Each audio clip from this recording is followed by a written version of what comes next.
మాజీ మంత్రి ఎర్రబెల్లి దయాకర్ రావుపై సీఎం రేవంత్ రెడ్డికి ఫిర్యాదు అందింది. ఎర్రబెల్లితో పాటు మాజీ డీసీపీ రాధాకిషన్ రావు, ఏసీపీ ఉమామహేశ్వరరావుపై బంజారాహిల్స్ కు చెందిన వ్యాపారి శరణ్ సీఎం రేవంత్ రెడ్డికి ఫిర్యాదు చేశారు. 2023 ఆగస్టు 21న సివిల్ దుస్తుల్లో వచ్చిన కొందరు తాము పోలీసులమని చెప్పి తనను సీసీఎస్ కు తీసుకెళ్లారని బాధితులు చెప్పారు.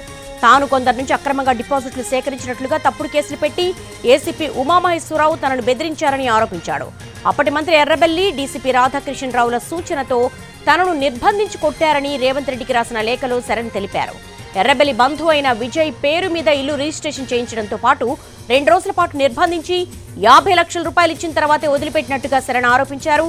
దీనిపై తాను హైకోర్టులో రిట్ పిటిషన్ వేయగా ఏసీపీ ఉమామహేశ్వరరావు బెదిరించి విత్డ్రా చేసుకునేలా చేశారని శరణ్ ఆరోపించారు.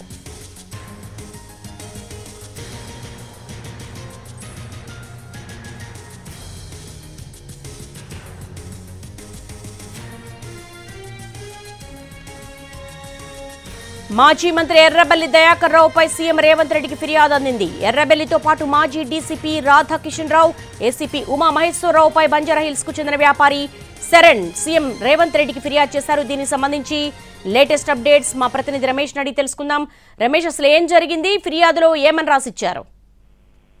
అయితే మాజీ మంత్రి ఎర్రబెల్లి దయాకర్ రావుతో పాటుగా హైదరాబాద్ టాస్క్ ఫోర్స్ మాజీ డీసీపీ రాధాకిషన్ తో పాటుగా సిసిఎస్, ఏసీపీ ఉమామహేశ్వర్ ముగ్గురు పైన కూడా బంజారాలకు సంబంధించిన ఒక వ్యాపారి డైరెక్ట్ గా సీఎం కి ఫిర్యాదు చేయడం జరిగింది. సీఎం కి ఫిర్యాదు చేస్తూ తనను ఆగస్టు 2023-21 తేదీన ఆఫీస్ వెళ్తుండగా కొంతమంది సివిల్ డ్రెస్ లో వచ్చి తనను కిడ్నాప్ చేసి తీసుకువెళ్లి అటు సిసిఎస్ తీసుకువెళ్లారని, అక్కడ అక్రమంగా తన చేత డిపాజిట్లు సేకరించేందుకు కేసు పెట్టించారని, అంతేకాకుండా తనకు సంబంధించిన ల్యాండ్, తనకు సంబంధించిన ఇళ్లను కూడా ఎర్రబెల్లి దయాకర్ రావు బంధువైన విజయ్ పేరు మీద రాయించుకున్నారని, అంతేకాకుండా తన దగ్గర ఒక 50 లక్షల రూపాయల డబ్బులు కూడా తీసుకున్నారని, అయితే వీటిని మొత్తంగా హైకోర్టులో రిట్ పిటిషన్ వేయగా ఏసీపీ ఉమామహేశ్వరరావు తన పలుకుబడితోటి బెదిరించి ఆ పిటిషన్ ఉపసంహరించుకొని చేశారని, దీనిపైన సమగ్ర దర్యాప్తు చేసి తనకు న్యాయం చేయాలని చెప్పి ఎర్రబెల్లి దయాకర్ రావు పైన అటు ముఖ్యమంత్రి రేవంత్ రెడ్డికి నేరుగా ఫిర్యాదు చేయడం జరిగింది. అయితే శరణ్ చేసిన ఫిర్యాదు పైన అటు ప్రభుత్వం ఏం చేస్తుందో చూడాల్సింది. ఎందుకంటే గతంలో కూడా ఈ ఫిర్యాదు ఇతను చేయడం జరిగింది, గతంలో కూడా చెప్పడం జరిగింది. గతంలో నేరుగా హైకోర్టుకు ఇతను ఫిర్యాదు చేశాడు. మా ఎర్రబెల్లి దయాకర్ రావు బంధువు పేరు మీద తన ల్యాండ్ మొత్తాన్ని, తన ఇల్లు మొత్తం రాయించుకుందని చెప్పి ఆ ఫిర్యాదు చేశారు. అయితే అప్పటి ఏసీపీ ఉమామహేశ్వరరావు తర్వాత అప్పటి మాజీ డీసీపీ అయిన టాస్క్ ఫోర్స్ డీసీపీ అయిన రాధాకిషన్ రావు ఇద్దరు కలిసి కూడా తనపై ఒత్తిడి చేసి తన దగ్గర ఉన్న ఇల్లుని ఎర్రబెల్లి దయాకర్ రావు బంధువైన విజయ్ పేరు మీద రాయించుకున్నారని చెప్పి అతను చెప్పడం జరిగింది. అయితే దీనికి సంబంధించి అప్పటికి గతంలో వివాదం నెలకొన్నప్పటికీ దాని తర్వాత ఎవరు కూడా దీన్ని పట్టించుకోలేదు, పోలీసు అధికారులు కూడా పట్టించుకోలేదు. ఆ తర్వాత కోర్టులో కూడా రిట్ పిటిషన్ కూడా విత్డ్రా చేసుకోవడం జరిగింది. అయితే ఇప్పుడు ఈ ప్రణీత్ రావు తర్వాత రాధాకిషన్ రావు వ్యవహారం ఇప్పుడు వెలుగులోకి రావడంతో శరణ్ నేరుగా అటు ముఖ్యమంత్రికి ఫిర్యాదు చేశాడు. అయితే ముఖ్యమంత్రి ఈ మేరకు ఏం నిర్ణయం తీసుకుంటారు, దీనిపై సమగ్ర దర్యాప్తు చేస్తారా లేదా అనేది కూడా చూడాల్సిన అవసరం ఉంది. ప్రస్తుతానికైతే ప్రణీత్, రాధాకిషన్ రావు సంబంధించిన బాధితులు ఒక్కొక్కరుగా బయటకు వస్తున్నారు.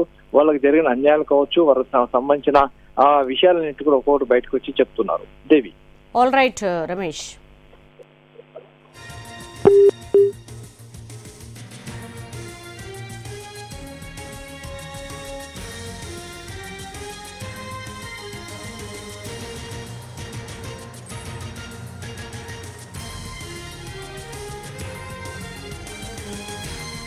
మాజీ మంత్రి ఎర్రబెల్లి దయాకర్ రావుపై సీఎం రేవంత్ రెడ్డికి ఫిర్యాదు అందింది. ఎర్రబెల్లితో పాటు మాజీ డీసీపీ రాధాకిషన్ రావు, ఏసీపీ ఉమామహేశ్వరరావుపై బంజారాహిల్స్ కు చెందిన వ్యాపారి శరణ్ సీఎం రేవంత్ రెడ్డికి ఫిర్యాదు చేశారు.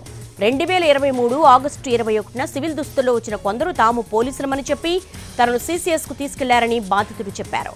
తాను కొందరి నుంచి అక్రమంగా డిపాజిట్లు సేకరించినట్టుగా తప్పుడు కేసులు పెట్టి ఏసీపీ ఉమామహేశ్వరరావు తనను బెదిరించారని ఆరోపించాడు. అప్పటి మంత్రి ఎర్రబెల్లి, డీసీపీ రాధాకిషన్ రావుల సూచనతో తనను నిర్బంధించి కొట్టారని రేవంత్ రెడ్డికి రాసిన లేఖలో శరణ్ తెలిపారు. ఎర్రబెల్లి బంధువు అయిన విజయ్ పేరు మీద ఇల్లు రిజిస్ట్రేషన్ చేయించడంతో పాటు 2 రోజుల పాటు నిర్బంధించి 50 లక్షల రూపాయలు ఇచ్చిన తర్వాతే వదిలిపెట్టినట్టుగా శరణ్ ఆరోపించారు. దీనిపై తాను హైకోర్టులో రిట్ పిటిషన్ వేయగా ఏసీపీ ఉమామహేశ్వరరావు బెదిరించి విత్డ్రా చేసుకునేలా చేశారని శరణ్ ఆరోపించారు.